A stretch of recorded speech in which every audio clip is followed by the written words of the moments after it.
Assalamualaikum warahmatullahi wabarakatuh. Kembali lagi bersama saya berbagi info dan kisah menarik.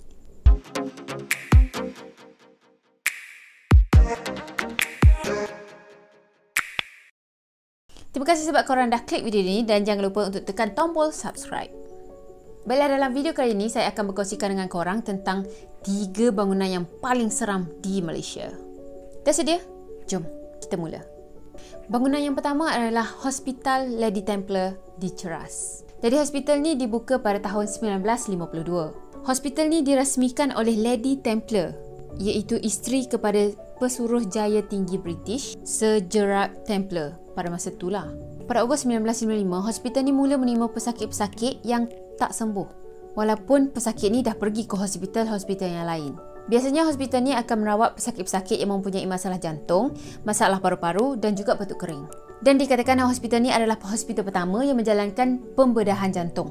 Rumah mayat hospital ni pula merupakan salah satu tempat untuk mengumpulkan mayat-mayat tragedi 13 Mei. Jadi pada tahun 1985, hospital ni sebenarnya dah pun ditutup. Jadi ada sebahagian je yang dibuka dan dijadikan poliklinik. Jadi poliklinik ini beroperasi sehingga tahun 1995. Dan katanya masa hospital ni jadi poliklinik, dah ramai dah pekerja-pekerja kat sana yang ternampak roh-roh pesakit. Roh lelaki berkeliaran, jelmaan lelaki serba putih, wanita berambut panjang dan banyak lagi penampakan kelibat-kelibat misteri.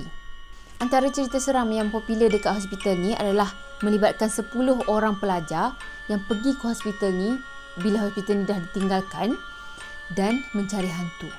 Hari ni saya bercerita pun pagi juga sebenarnya, tapi saya taklah rasa macam takut sangat sebab saya masih lagi dengar orang kat sebelah rumah ni sedang bercakap-cakap. Dan saya pasti dia tu manusia. Jadi aman. Sebenarnya dia orang sampai kat sana pun dah lewat malam tau. Dah jam 12.30 malam dah. Sampai je kat sana, dia orang semua terpegun dengan suasana yang seram dekat kawasan tu.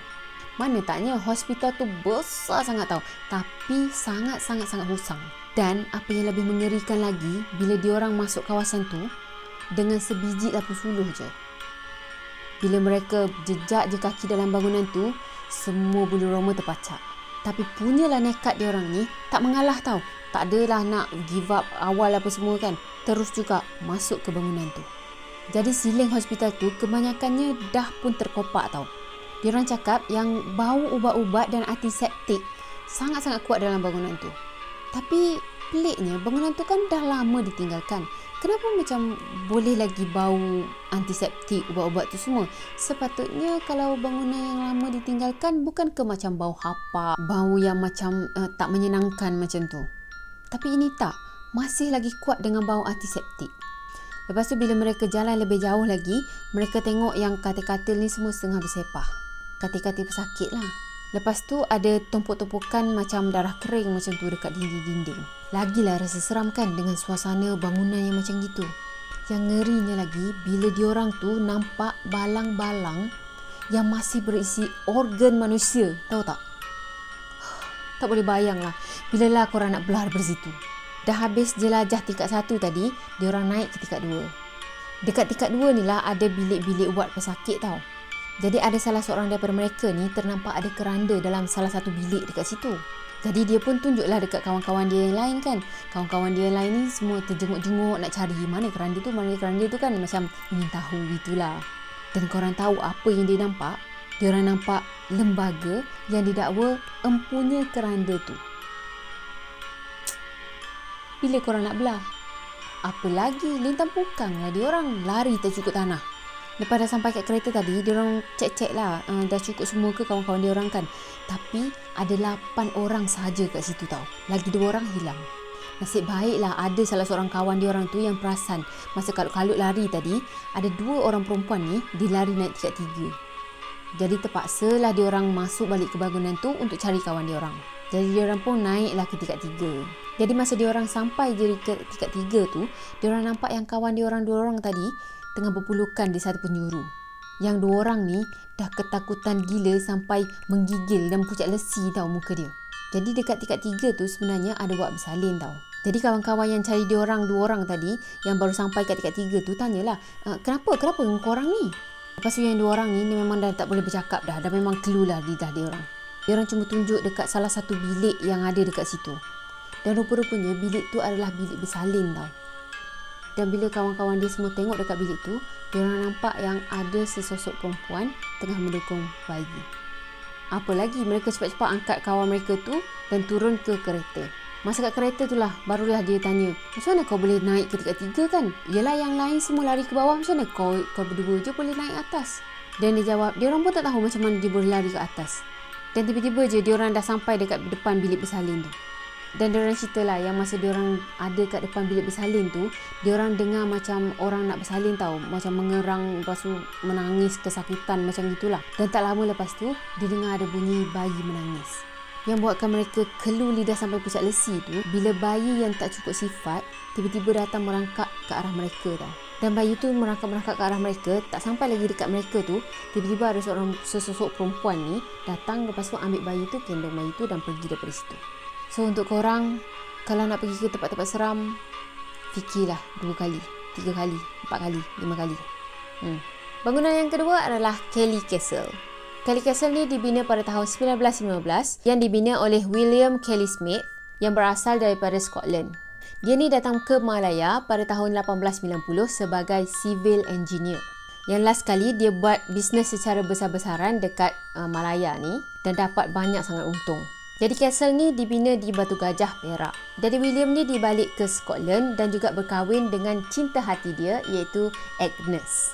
Tahun 1903, dia bawa Agnes ni datang ke Malaya. Dan tak lama lepas tu dia dapat seorang anak perempuan yang diberi nama Helen. Tapi William ni dia tetap juga nak anak lelaki yang boleh mewarisi harta-harta dia dah kan. Lama jugalah, dalam tahun 1915 baru dia dapat seorang lagi anak.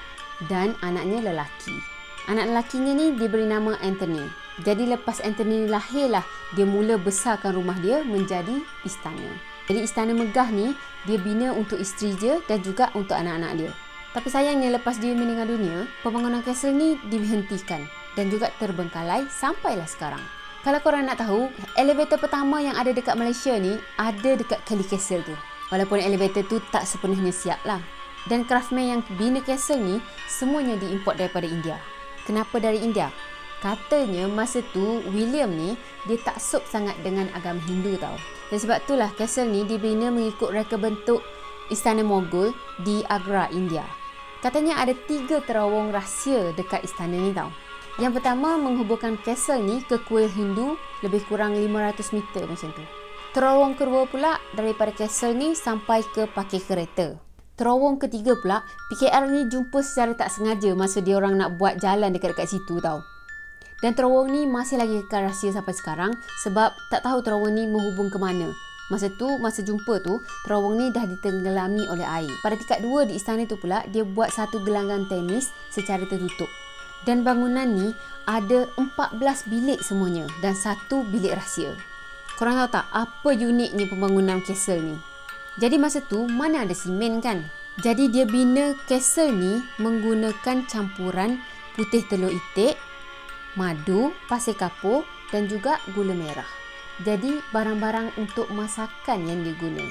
Jadi korang boleh bayang tak berapa banyak telur itik yang dipecahkan untuk siapkan sebiji istana tu. Jadi ada satu cerita yang paling famous dekat Kelly Castle ni tau. Pernahlah ada seorang ahli naturalist yang datang daripada Kanada, datang untuk buat research tau. Jadi dia cakap dia nampak satu lembaga lelaki macam orang Eropah duduk dekat jendela, duduk mengendap dia. Yang mana dia mendakwa bahawa sosok tu adalah sosok William yang tak tenang sebab tak dapat siapkan castle tu. Ada juga pengunjung yang datang ke tempat tu dan nampak seorang budak perempuan ni berlari-lari dalam situ. Dan juga menangis di dalam bilik Helen. Terutama sekali pada waktu petang. Dan diorang percaya yang itu adalah roh Helen. Pada tahun 1995 pula adalah sekumpulan pemuda ni tau. Khusyuk sangat berjalan-jalan dalam castle tu sampai diorang tak sedar yang dah pukul 5. Sebab kat sana kalau pukul 5 dia tutup. Lepas tu adalah seorang pengawal keselamatan ni datang kat diorang dan tegur, "Dek, jam lawat dah nak habis. Kawasan ni dah nak ditutup." Diorang pun cakap, okeylah minta maaf, lepas tu nak keluar daripada situ kan. Tiba-tiba dia nampak pengawal tadi melayang ke post guard tau. Rupa-rupanya pengawal tu tak ada kaki dan terbang macam tu je. Tempat yang ketiga adalah penjara Pudu. Penjara Pudu ni memang terkenal kan dengan kisah-kisah seram dia. Mana taknya, penjara Pudu ni sebenarnya adalah penjara yang tertua di Malaysia. Dia mula dibina pada zaman penjajahan British lagi, iaitu pada tahun 1891. Yang lebih mengerikan adalah penjara ni dibina atas tapak perkuburan Cina. Jadi ada satu cerita yang paling famous, iaitu daripada seorang pegawai penjara yang bertugas dekat situ. Orang kata sinonim dengan nama penjara Pudu, yang mana cerita pasal banduan terakhir. Jadi satu hari ni, pegawai penjara ni kena bagi makanan dekat banduan akhir tau. Jadi banduan ni dihukum gantung sebab dia dah bunuh 2 orang adik-beradik dia, sebab dikatakan dia ni mengamalkan ilmu hitam. Wallahualam. Jadi satu hari tu macam biasalah, dia masuk ke office, lepas tu dia borak-borak dengan kawan-kawan dia dulu, macam bergurau-gurau macam tu kan. Lepas tu barulah dia cek buku kerja dia ni, apa yang dia kena buat tugas dia hari tu. Dan bila dia cek tugas dia, dia kena bagi makanan dekat banduan akhir. Jadi masa tu dia bawa kuih tiaw tau. Sebab kuih tiaw tu adalah makanan pilihan banduan tu. Nak ke sel akhir tu agak jauh jugalah daripada office dia ni. Kiranya dia kena lalu lorong yang sangat panjang untuk sampai ke sel akhir tu. Jadi sepanjang lorong tu, kiri dan juga kanan, semuanya sel-sel yang kosong. Jadi sepanjang lorong tu, kiri dan juga kanan, semuanya adalah sel-sel banduan yang lain. Tapi masa tu, banduan dekat penjara Pudu ni dah berkurang tau. Jadi kebanyakan sel-sel tu adalah kosong. Jadi agak sepi lah dia nak lalu laluan tadi tu. Sampai je dekat sel akhir dia tadi, dia nampak banduan ni tengah termenung, duduk pandang dinding. Dan dia senyap je. Pegawai ni panggil berkali-kali pun dia tak endahkan. Lepas dah panggil banyak kali sangat tapi tak menyaut, pegawai ni pun baling kuih tiaw yang ada kat tangan dia tadi ke dalam sel. Lepas tu dia cakap, suka tingkau lah kau nak makan macam mana pun. Lepas tu pegawai tu belah daripada situ. Masa pegawai tu pusing badan nak pergi daripada situ, dia bagi sebuah senyuman yang sangat menakutkan. Korang boleh bayang tak kalau ada orang yang tengah senyum kat kau, tapi kau tahu yang benda tu bukan manusia yang tengah senyum tu. Tiba-tiba je dia rasa macam tak sedap hati. Lepas tu dia rasa macam ada benda yang tengah tiup dekat leher dia, sampai meremang semua bulu roma. Tak lama lepas tu dia dengar ada orang jerit kuat sangat. Dan tak mungkin banduan tadi yang jerit dekat dia, sebab suara tu datang daripada arah depan. Masa tu macam orang tengah jerit atas muka dia tau.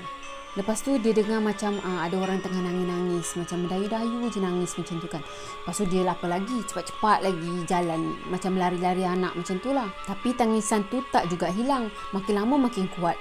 Dan kemudian dia dengar macam ada orang bercakap-cakap dekat telinga dia. Tak tahu dari mana punca suara-suara tu semua, sebab kebanyakan lokap-lokap dekat situ kosong. Dan apa lagi, dia pecut lah, lari makin laju kan. Dan bila dia sampai je dekat sel yang pertama tadi, dia nampak sesosok lembaga. Dia ingatkan tu kawan dia. Lepas tu dia panggil lah nama kawan dia kan. Dia cakap, "Oi, kau jangan main-main," macam gitu. Tapi bila panggil-panggil nama kawan dia, tak ada pula kawan-kawan dia yang menyawat. Dan apa lagi, dia cubalah sentuh lembaga yang dia nampak tu, dan tiba-tiba je lembaga tu gaib tau. Sekali lagi dia lari pecut. Dia lari ke office dia. Jadi kawan-kawan yang nampak muka dia pucat lesi tu, dia orang memang dah faham sangat dah, mesti dah kena lah ni, macam gitu. Jadi sebenarnya bukan dia seorang je yang pernah mengalami semua tu tau. Kawan-kawan dia yang lain pun pernah juga mengalami hal-hal mistik dekat sana. Dan kawan dia ni suruhlah dia rehat dulu, tenangkan diri, lepas baru sambung kerja. Tapi masa dia rehat tu, dia tertidur. Dan masa dia tidur tu, dia mimpi banduan akhir tu tau. Tapi posisinya berubah masa tu. Dia yang ada dalam lokap dan banduan tu ada kat luar.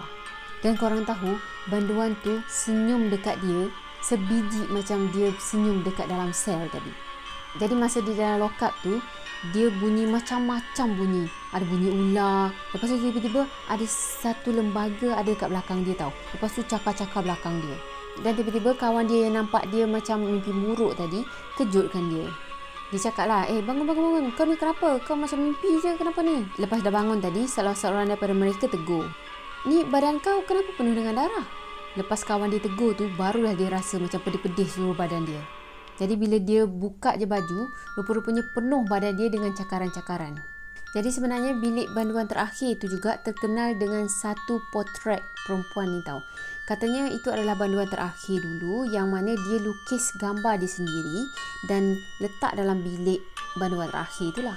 Katanya potret tu akan mengeluarkan cahaya yang agak menyeramkan pada waktu malam. Malah banduan akhir yang akan ke tali gantung pun akan ditemani dengan tangisan potret tu. Baiklah, itu adalah 3 daripada bangunan yang paling seram di Malaysia. Korang rasa macam mana? Baiklah, sampai di sini dulu untuk video kali ini. Jangan lupa like, komen, share dan juga subscribe. Jumpa lagi di next video. Bye-bye. Assalamualaikum warahmatullahi wabarakatuh. Bye.